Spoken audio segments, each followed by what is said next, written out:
Hi hello అందరికీ good morning. ఈరోజు మా చిన్ను నాతో పాటు ఎర్లీగా నిద్ర లేచి మొబైల్లో నాకు ఒకటి చూపిస్తున్నాడు. అదేంటో తెలుసా? నేను చెప్తేనే కదా మీకు తెలిసేది. నా పాత మొబైల్లో నాకు కోటక్ బ్యాంక్ నుండి ఐసిఐసిఐ బ్యాంక్ నుండి ఈరోజు అంటే జూలై 31 ఫ్రైడే రోజు బర్త్డే విషెస్ వచ్చాయని మొబైల్ తీసుకొచ్చి మరీ చూపిస్తున్నాడు. ఈసారి గూగుల్ నుండి బర్త్డే విషెస్ రాలేదు. ఎవ్రీ ఇయర్ వస్తుంది. బహుశా యుద్ధం జరుగుతుంది కదా, అందుకని విషెస్ చెప్పలేదేమో అనుకున్నాను. అది నా డౌటే. ఇక 4 డేస్ నుండి కంటిన్యూగా వర్షం. మార్నింగ్ నిద్ర లేచేటప్పటికి సన్న తుబ్బర పడుతుంది. క్లైమేట్ కూల్గా ఉండడం వల్ల డోర్స్ కూడా సరిగ్గా ఓపెన్ చేయట్లేదు. అసలు ఈరోజు నాగిరెడ్డిపల్లె బంగారు శివలింగం చూడడానికి వెళ్దామని 15 డేస్ నుండి ప్లానింగ్లో ఉన్నాం.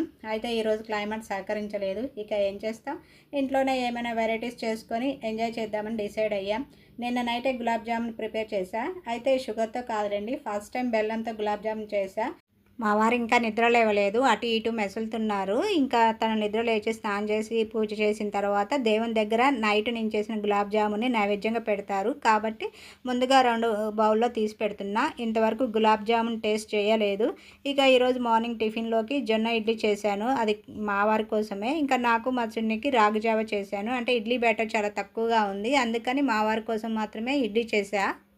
ఇంట్లో వర్క్ ఫాస్ట్గా కంప్లీట్ చేసి నేను స్నానం చేసి రెడీ అయ్యి దేవుని దగ్గర దండం పెట్టుకుని డైలీ పారాయణం కూడా ముగించుకొని ఇక ఈరోజు మా వాళ్ళని లంచ్కి పిలిచా. ఈరోజు స్పెషల్స్ వచ్చేసి ఎగ్ దమ్ బిర్యానీ, అందులోకి కర్రీ, ఈ షేర్వా చేసా, బచ్చల కూర పప్పు, పెరుగు, ఇంకా చిప్స్ అంటారు కదా, అంటే గొట్టాలు అంటారు కదా, అవి కూడా డీప్ ఫ్రై చేసా. ఇక మా వాళ్ళు 1:30కి అట్లా వచ్చారు. అప్పటికే కర్రీస్ కుక్ అయినాయి. కర్రీస్ ఏమో బచ్చల కూర పప్పు చేశాను, ఇంకోటేమో షర్వా చేశాను, ఇంకా చిప్స్ కూడా డీప్ ఫ్రై చేశాను. ఇంకోవైపు ఏమో దమ్ బిర్యానీ ఎండింగ్కి వచ్చింది. 10 మినిట్స్ లిడ్ ఓపెన్ చేయకుండా ఉంటే మంచిగా దమ్ పట్టి బిర్యానీ టేస్ట్ చాలా బాగుంటుంది. ఈలోపు ప్లేట్స్ వాటర్ అన్నీ డైనింగ్ టేబుల్ మీద పెట్టేసా. ఇవన్నీ సర్దేలోపు రైస్ కూడా కుక్ అయింది. ఇక అందరం కలిసి లంచ్ కూడా స్టార్ట్ చేసాం. ఈరోజు మా నాన్న చిన్ను కూడా ఇంట్లోనే ఉన్నారు. ఇలాంటి సందర్భంలోనే అందరూ ఇంట్లో ఉండి ఫ్యామిలీతో సెలబ్రేట్ చేసుకుంటే హ్యాపీగా అనిపిస్తుంది నాకైతే.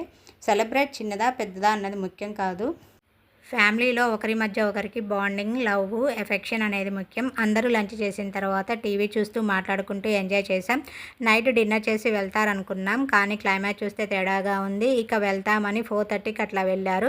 నన్ను రమ్మని ఒక తీరుగా బ్రతిమలాడారు. ఈవినింగ్ మా వాళ్ళ ఇంటి దగ్గర కేక్ కట్ చేసి నైట్ డిన్నర్కి రెస్టారెంట్కి వెళ్ళి సాటర్డే రోజు మార్నింగ్ వద్దాం అనుకున్నాం. ఇక కొత్త డ్రెస్ వేసుకొని రెడీ అయ్యాను. ఇప్పుడు నేను వేసుకున్న డ్రెస్ తొలి ఏకాదశి రోజు నైటు 8:30కి బయటికి వెళ్ళానని చెప్పాను కదా, ఈ డ్రెస్ కొనుక్కోవడానికే. ఈ డ్రెస్తో పాటు వేరొక డ్రెస్ కూడా తీసుకున్నాను. ఇంకా డ్రెస్ వేసుకోలేదు. జూలై 11న రాశిఖన్నా చేతుల మీదుగా మంగళ షాపింగ్ మాల్ ఓపెనింగ్ జరిగింది, అంటే మా పాత ఏరియాలో. ఇంకా నైట్ వెళ్ళి 2 డ్రెస్సులు అయితే తీసుకున్నాను. ఇప్పుడు నేను వేసుకున్న డ్రెస్ ఎలా ఉందో కామెంట్లో షేర్ చేయండి. ప్యూర్ కాటన్, కావాలనే కాటన్ డ్రెస్సులు అయితే తీసుకున్నాను. యాక్చువల్గా నేను మంచి ఫ్యాన్సీ డ్రెస్ తీసుకుందాం అనుకున్నాను. కాకపోతే ఏంటంటే మేము ఇంటి నుండి బయలుదేరిందే 8:30కి, అక్కడికి వెళ్ళేసరికి 9 అయింది. ఇంకా లేట్ అవుతుందనేసి ఏదో ఒక డ్రెస్ అనేసి 2 డ్రెస్సులు అయితే తీసుకున్నాను. ఇంకా ఈసారి శ్రావణ మాసంలో మళ్ళీ షాపింగ్ చేసే పని ఉంది. అప్పుడు వెళ్ళినప్పుడు ఒక శారీతో పాటు ఇంకా మంచి డ్రెస్ కూడా తీసుకుంటాను. ఇక మా వాళ్ళు వెళ్ళేటప్పుడు పదే పదే రమ్మని అడిగారు. కాకపోతే మా వాళ్ళు ఇద్దరు సెలవు, అంటే మా వారికి వీక్లీ ఆఫ్ లేండి. మా చిన్ను ఈరోజు కాలేజీకి డుమ్మా. ఇప్పుడు వాళ్ళతో పాటు నేను వెళ్తే మా వాళ్ళిద్దరూ సెలవు పెట్టాల్సి వస్తుంది. అంటే సాటర్డే రోజు ఎర్లీ మార్నింగ్ కార్లో డ్రాప్ చేస్తామన్నారు. ఇక వాళ్ళని ఇబ్బంది పెట్టి మళ్ళీ నేను ఎర్లీ మార్నింగ్ ఇంటికి వచ్చి టిఫిన్ చేయాలంటే నాకు కూడా రిస్కే. అంటే టిఫిన్, లంచ్ బాక్సెస్ ప్రిపేర్ చేయాలి కదా, అది కూడా నాకు రిస్కే. అందుకని వాళ్ళతో పాటు వెళ్ళలేదు. ఇక మా వాళ్ళని వీడియో చూపించలేదని మీరు అనుకోవచ్చు. యూట్యూబ్లో కనిపించడానికి అందరూ ఇష్టపడరు కదా, వాళ్ళని ఇబ్బంది పెట్టి వీడియో షూట్ చేయడం నాకు మంచిగా అనిపించదు. అందుకే వీడియోలో చూపించలేకపోయా. మా వాళ్ళు వెళ్ళిన తర్వాత గిన్నెలన్నీ షింక్లో వేసి ఇల్లు క్లీన్ చేసి నైట్ 7:30కి అట్లా ఫ్యామిలీతో బయటకు వెళ్ళా. స్కూటీలో పెట్రోల్ తక్కువ ఉంటే ముందు పెట్రోల్ బంక్ దగ్గర ట్యాంక్ ఫిల్ చేసుకొని అక్కడ నుండి శ్రీ బేకర్స్కి వెళ్ళి చిన్న పాండా కేక్ తీసుకున్నా. మా వారైతే పెద్ద కేక్ తీసుకోమన్నారు, నేను వద్దని చెప్పా. ఏదైనా కొనాలంటే మా వారు చెయ్యి పెద్దదే, పెద్ద కేక్ తీసుకుంటే మిగిలిపోద్ది. ప్లస్ ఏంటంటే మా వాళ్ళు సరిగ్గా తినరు, ఏదో తినాలని తింటారు తప్ప దాన్ని మళ్ళీ నేనే తినాల్సి వస్తుంది. ఈ బాధంతా నాకెందుకని చిన్న పాండా కేక్ తీసుకొని ఇంటికి రిటర్న్ అయ్యా. కేక్ కట్ చేసి ఒకరికొకరు తినిపించుకున్నాం. ఈరోజు నా బర్త్డే సెలబ్రేషన్ ఇలా జరుపుకున్నా. ఇక బిర్యానీ 2 పూటలకు సరిపడా కుక్ చేసా. మా వాళ్ళకు కూడా బాక్స్లో పెట్టించా. నేను మా చిన్ను ఇద్దరం కలిసి డిన్నర్ స్టార్ట్ చేసాం. మా వారు తినమంటే కొంచెం లేట్ అవుతుందన్నారు. ఇక మా వారు చాక్లెట్ తిన్నా అది డైజెస్ట్ అయ్యే వరకు ఏమీ తినరు. మమ్మల్ని తినమని చెప్పారు. అదీగాక సాటర్డే రోజు మార్నింగే నిద్ర లేవాలి, ఎందుకంటే మళ్ళీ ఎవరి డ్యూటీలకు వాళ్ళు వెళ్ళాలి కాబట్టి ఇటు లంచ్ టిఫిన్ ప్రిపేర్ చేయాలి కాబట్టి ఇంకా నేను మా చిన్ను డిన్నర్ అయితే స్టార్ట్ చేసాం. మా వారు తర్వాత తింటా అన్నారు.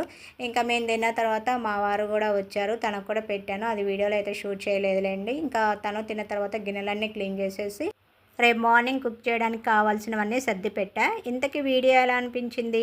ఫస్ట్ టైం నా ఛానల్ని చూస్తున్నట్లయితే ప్లీజ్ సబ్స్క్రైబ్ చేసుకొని మీ ఫ్రెండ్స్కి రిలేటివ్స్కి షేర్ చేసి వీడియో చూసిన ప్రతి ఒక్కరు ప్లీజ్ లైక్ చేయండి. కామెంట్ బాక్స్లో మీ ఒపీనియన్ని నాతో షేర్ చేసుకోండి. వీడియో నచ్చితే లైక్ చేయొచ్చు కదా. ఇక్కడ ఒక విషయం, మీరు సబ్స్క్రైబ్ చేసుకొని బెల్ ఐకాన్ యాక్టివేట్ చేసుకుంటేనే మీకు నోటిఫికేషన్ వస్తుంది. అప్పుడే మీరు నా వీడియోస్ని చూడగలుగుతారు. ఈరోజు స్పెషల్స్ సూపర్. మళ్ళీ సరికొత్త వీడియోతో మీ ముందుకు వస్తా.